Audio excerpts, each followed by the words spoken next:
been another busy year for the Sudan as the country continues to fight for lasting peace. Prospects for peace in Sudan are still far away, following a fallout recently between South Sudan's President Salva Kiir and his arch-rival Riek Machar. Tens of thousands of people have been killed and more than 2 million forced from their homes since the conflict started in December of 2013, pushing the world's youngest nation to the brink of famine. A major peace initiative is being planned in the new year under the National Dialogue Initiative. Now, to bring us up to speed on the situation there, we are joined in our Pretoria studio by the Sudanese Ambassador to South Africa, His Excellency Omer Siddig. A very good morning to you, Your Excellency. Thank you for joining us on Newsroom today. And good morning to you, and thank you very much for having me, and Merry Christmas and Happy New Year to all of you. As we come to the end of this year, it seems it's been a very difficult year for most people around the world, especially politically. How does the Khartoum administration reflect on this year, and what is the outlook going forward? Well, we had a very major development in my country, and that is the national dialogue. And the national dialogue is a very important step, I think, in our history. And had we had that sort of negotiations and free discussion of the way to govern ourselves early in the independence, we wouldn't have reached these difficulties. Well, this national dialogue, actually, we made use of the experience of South Africa. Political parties, religious organizations, civil society organizations, NGOs, academicians, national figures, they had a conference which continued for 1 year, from October 2016 to 2015 to 2016. During this year, a number of committees convened, academicians presented papers and research, scholars also, and the discussion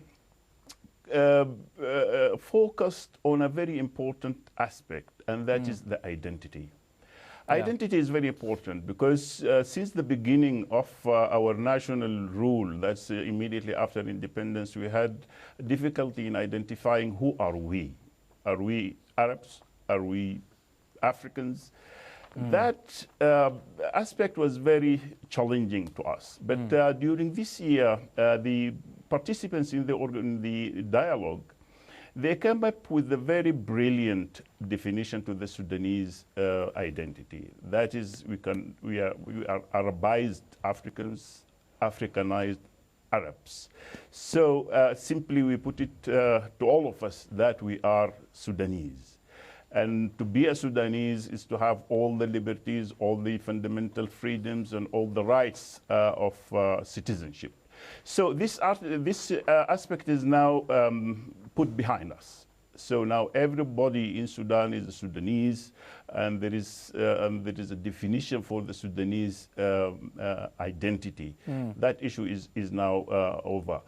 The other issue is the issue of governance. And since the country is very vast, very big, so we maintain the federal system of government. That will take the government near to the people and let the people govern themselves to participate in decision-making of the country. So that's now maintained. And the other issue also is the constitution, because till now we are governed by the 2005 constitution, and that constitution was drafted and adopted when Sudan was one. But now we have two Sudans.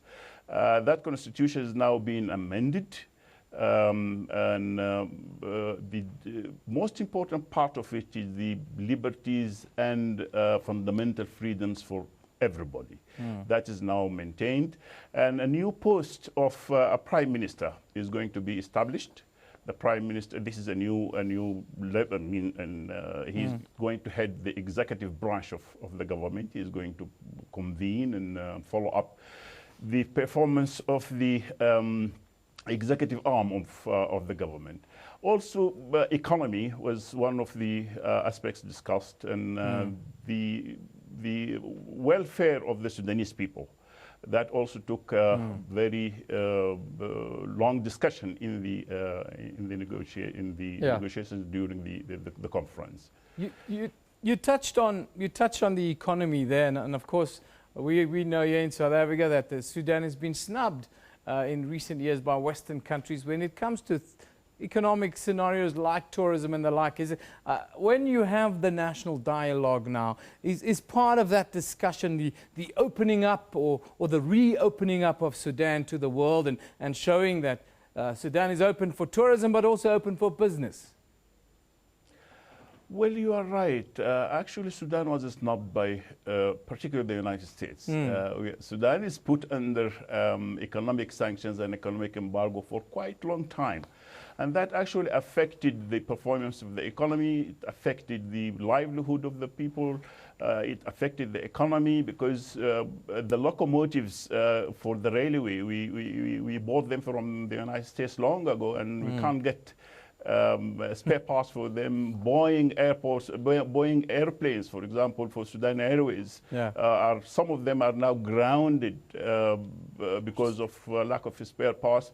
Bank transactions also is another problem. So we continued, despite this, we were able, to survive. We were able to develop our economy despite these difficulties. But now negotiations with the U.S. administration are underway. So I think soon the bank transactions will be eased. Some of the items will be excluded from the U.S. embargo on Sudan. But despite this, Sudan is not a poor country. We are one of the richest African countries in terms of human resources, of mineral resources, of natural resources, just name it. And just to tell you one aspect, for example, agriculture. All the fundamentals for the agricultural economy is there in the Sudan. We have the leveled fertile land. We have water, 3 sources of water from the Nile, from the rain, and from the underground waters. So now I think this is a very important aspect. And this is in addition actually to the mineral resources in the country, in addition to tourism. For example, we have vast areas for tourism in the country, and we have started attracting tourists from all over the world. You talk about tourism, and one of the important things, of course, we have a great relationship with Sudan here in South Africa, but when Nelson Mandela was in Khartoum in 1962, he stayed in room 217. This room, we understand, has been renamed. How significant is this room for tourism there in Khartoum? Well, you are right. 207 is now highly celebrated by all the Sudanese. And that room is now a tourist attraction for whoever visiting that hotel. So it was Mandela who gave this fame to this particular room. This is just a room in a hotel. But since Mandela spent so many hours and days in that room, now it is highly celebrated by the Sudanese people. Well, in terms of tourism, I think Sudan is one of the earliest civilizations in the country. In northern Sudan, we have, and that's perhaps a number of people don't know it, we have more than 300 pyramids. So we believe that the pyramids architecture is started in what is now northern Sudan. And it is Nubia, because when the pyramids were built, there was no Egypt and there was no Sudan. It is only the Nile Valley and Nubia, or the area of southern Egypt and northern Sudan. So that area is now a tourist attraction for the lovers of archaeology, for the lovers of ancient history. This is one thing. And then we have the deserts. For those people who like to live in the desert, or to visit the desert, or to camp in the desert, that is a very nice area also. And we have the Red Sea shore. and that is very suitable for scuba diving. And the area is warm. The marine life is really attractive. Tourists, thousands of tourists come from Europe, from Americas, from Australia to visit that area. And also the desert is very attractive to the Arab tourists, those who want to camp in the desert and enjoy the desert. Your Excellency, we've run out of time. I thank you for coming in and joining us today, and we wish you a prosperous 2017, and let's hope that the national dialogue bears fruit and we can get lots of South Africans to come and visit Sudan. Thank you very much for having me. Merry Christmas to you all. And 2017 will be the time for implementation of the dialogue recommendations. So early in 2017, we'll be having a new government, a new look for the Sudan. Thank you all. Merry Christmas to you and Happy New Year. Thank you very much for joining us. That is His Excellency Omer Siddig. He's the ambassador, Sudanese ambassador to South Africa, joining us to talk about, well, finally it seems as if the dialogue is underway and everyone is involved in bringing peace to Sudan, but also to South Sudan. And it's a beautiful country that has a lot to offer, and we should think about traveling there, really. Of course, we're counting down to 10:30 when Protea opening batsman, former Protea opening batsman,